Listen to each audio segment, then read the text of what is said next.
Premier JP.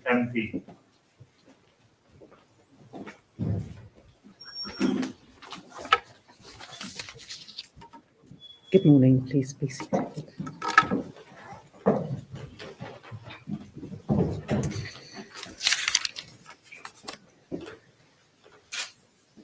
Premier, Deputy Premier, Minister for Health, Government Senate Leader, Cabinet Secretary, ladies and gentlemen, I am pleased to welcome you all to Government House this morning for the appointment of Reverend Dr. Emily Gale Amelia Dill,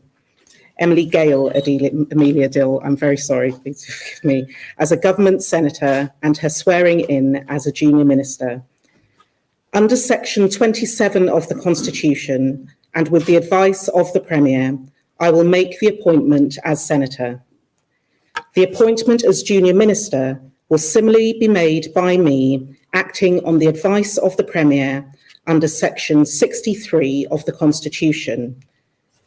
As Governor, I look forward to working with Reverend Dr. Dill and wish her success in carrying out her duties and responsibilities. I will now ask Reverend Dr. Dill to make the oath of allegiance and oath for the due execution of her office as Junior Minister.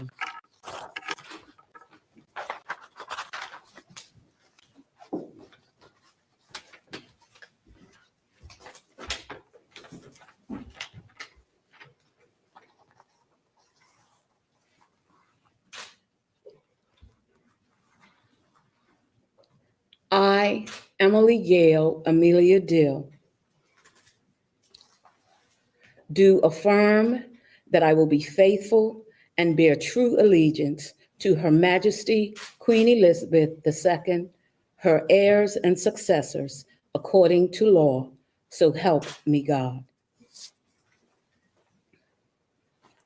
I, Emily Gale Amelia Dill, being appointed Junior Minister, do affirm that I will, to the best of my judgment, at all times when so required, freely give my counsel and advice to the governor or any other person for the time being lawfully performing the functions of that office for the good management of the public affairs of Bermuda.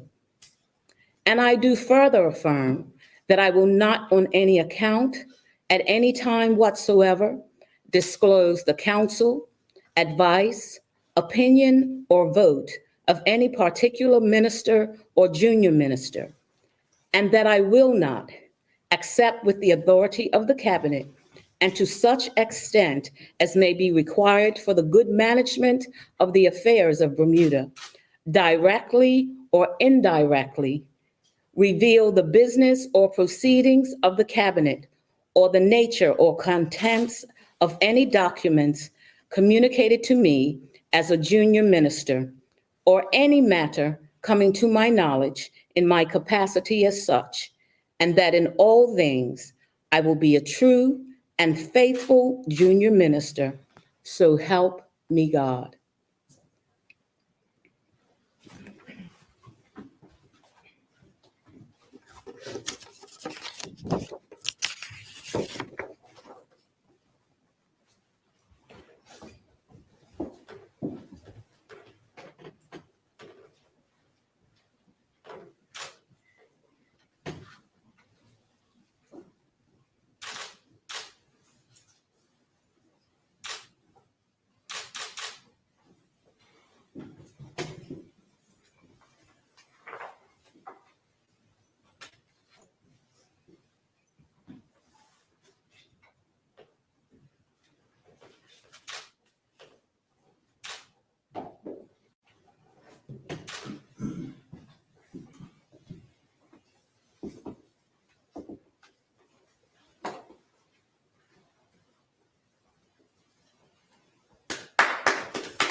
Would you like to say a few words?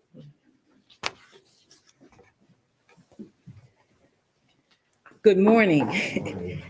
Certainly, this is a very humbling moment, and I would like to thank the Premier for his confidence in me and assigning me to this role. I look forward to serving the people of Bermuda.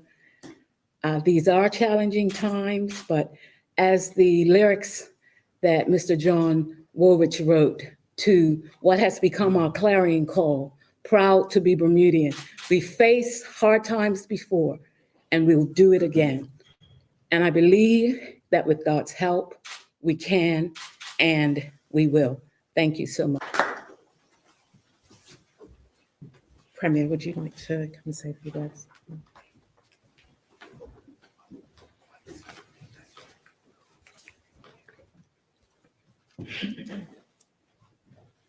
Good morning, and thank you, Your Excellency, Deputy Premier, Minister Wilson, Senate Leader, Dr. Peets, senators and junior ministers, colleagues, friends, members of the media, good morning. Let me begin today by welcoming Reverend Dr. Emily Gayle Dill to the Senate and congratulating her on her appointment as a junior minister. She has answered a call to serve at an important time in Bermuda, and I'm grateful for her willingness to embark on this new facet of her already extensive public service. Reverend Dr. Dill is a graduate of Spelman College and holds a Human Resources Director certificate from Cornell University, a master's degree in leadership and administration from the Interdenominational Theological Center, and a doctorate in leadership and organizational development from United Theological Seminary in Dayton, Ohio. Her career experiences include the arts, education, and ministry. Reverend Dr. Dill currently serves as assistant pastor of Allen Temple AME Church in Somerset. Senator Dill will also serve as junior minister for national security and transport. She brings to the Senate her considerable strengths in these areas and a genuine empathy for the needs of others. Her record of work and success with Bermuda's youth through the Alternative Education Program will add to the dedicated team at the Ministry of National Security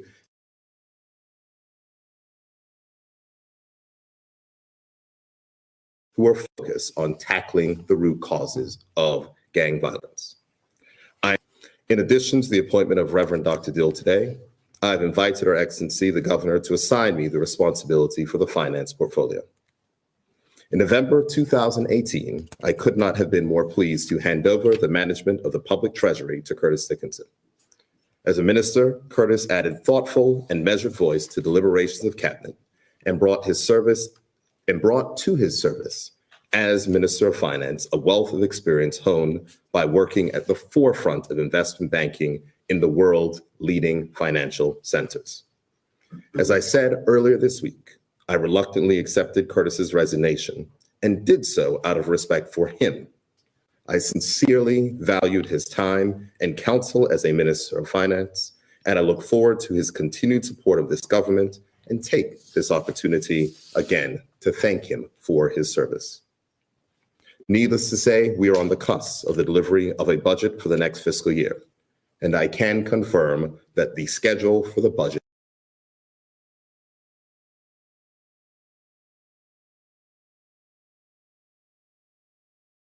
preparation of the budget, which begins in October of the previous year, was largely completed prior to MP Dickinson's resignation on Monday. I've already started working with the dedicated team of the Ministry of Finance to compose a statement in support of the estimates of revenue and expenditure for the fiscal year 2022-2023. This will be an extremely difficult budget as we strike the balance required to stabilize public finances, promote economic growth, deliver on our election promises, and provide relief and services for the people of this country. That is the task ahead, and every waking hour is now devoted to repairing the damage done to the economy by the pandemic and returning activity and growth to our economic forecasts.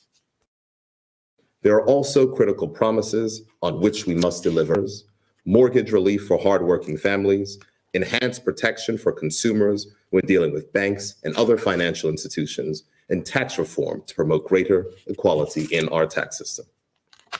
No resignation from the cabinet is ideal, and there is no ideal time for such a thing to occur. However, the strength of our system of government is continuity.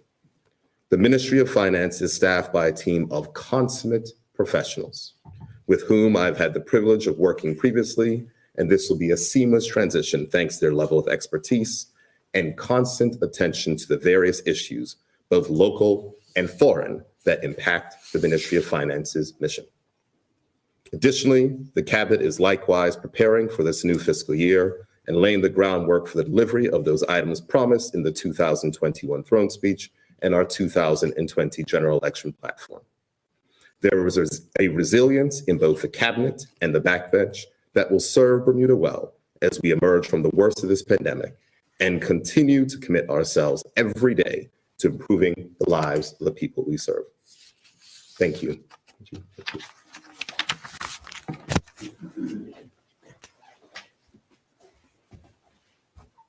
Thank you all for gathering, and congratulations, Senator.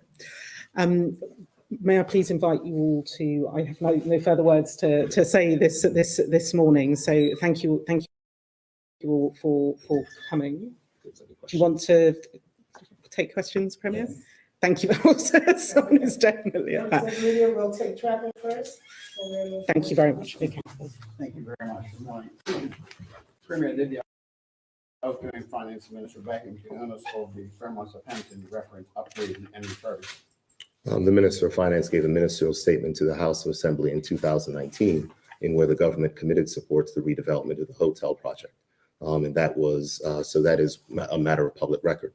The government, and I want to state that it is important that governments deliver on their election promises. And our 2020 election manifesto said that the government will support the following major public and private sector building projects. And the second one on that list was the redevelopment of the Fairmont Southampton Hotel. So the government is well aware of the need to make sure that we get this development working. And that is something that the government will continue to remain committed to. Next question. Will you, as Finance Minister and Premier, support the views of government should give its financial backing and guarantee for loans and for private sector financing needed by GENCO for upgrades at the Fairmont Southampton? The government is already committed to that. It is a matter of public record, as I said before. It was announced in 2019 when we had secured the original development for the redevelopment and sale of Fairmont Southampton. But we do recognize there's been a pandemic between then. We do recognize that there's been an increase in costs. Inflation has happened, supply chain, and different things are taking place. But one thing is for certain, that the government will deliver on its election promises. Negotiations continue for this facility. Any updates? When there is an update, I promise you the media will be the first to know. Mr. Sherman? Hello, Sean Conley from the Royal Gazette. Good morning, Premier. Good morning. Nice to see you. Do you agree with former Premier Swan, probably the most respected Premier the island has ever had, that the resignation of Mr. Dickinson and how you handled it has damaged the Bermuda economy and its credibility internationally? That's the end of the question? Yeah, that's the question. No problem. What I would say is, Mr. Connolly, I know that you're new to the island, but I do not believe that everyone will share your views in regards to certain.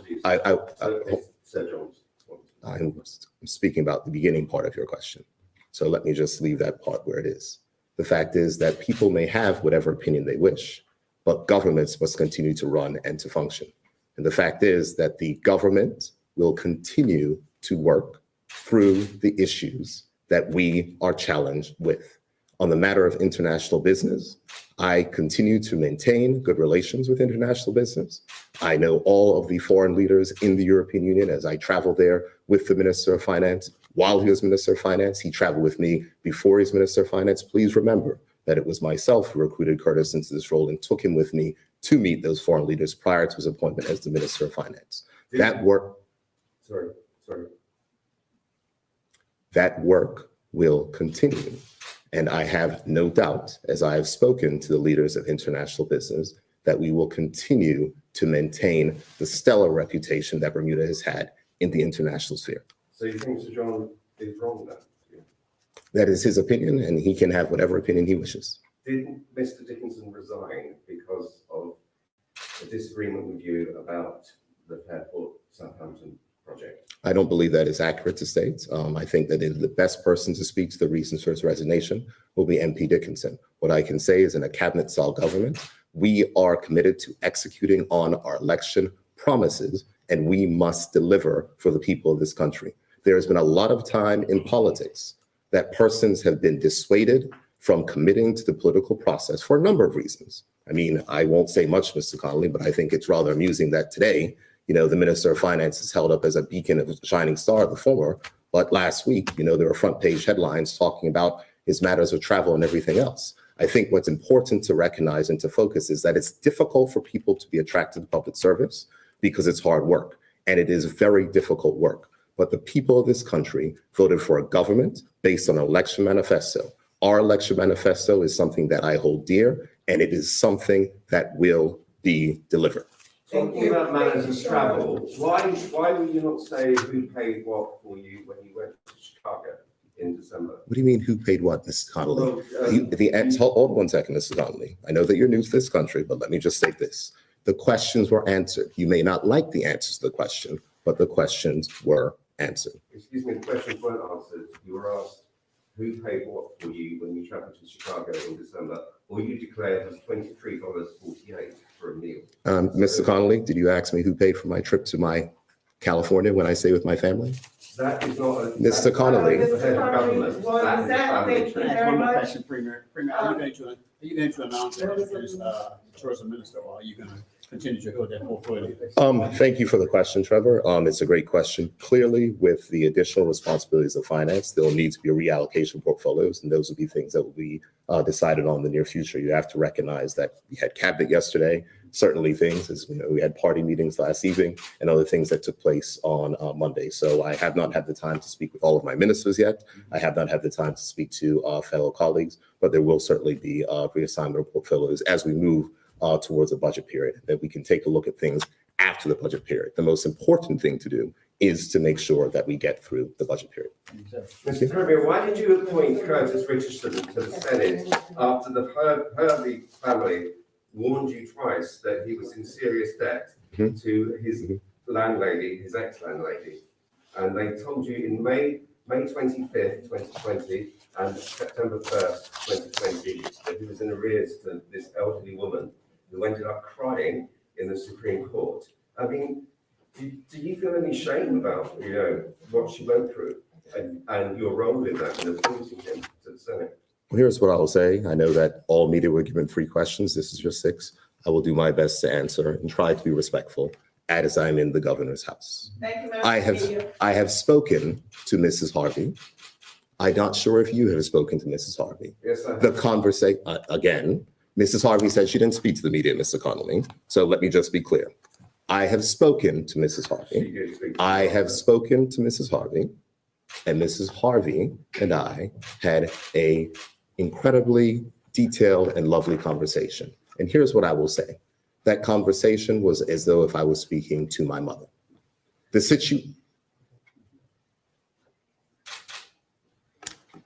I will now end because if I cannot give my responses, I will not be interrupted. Thank you. I didn't interrupt you. Thank you, members of the media. Very good. That ends this press conference. Thank you for viewing and thanks for joining us.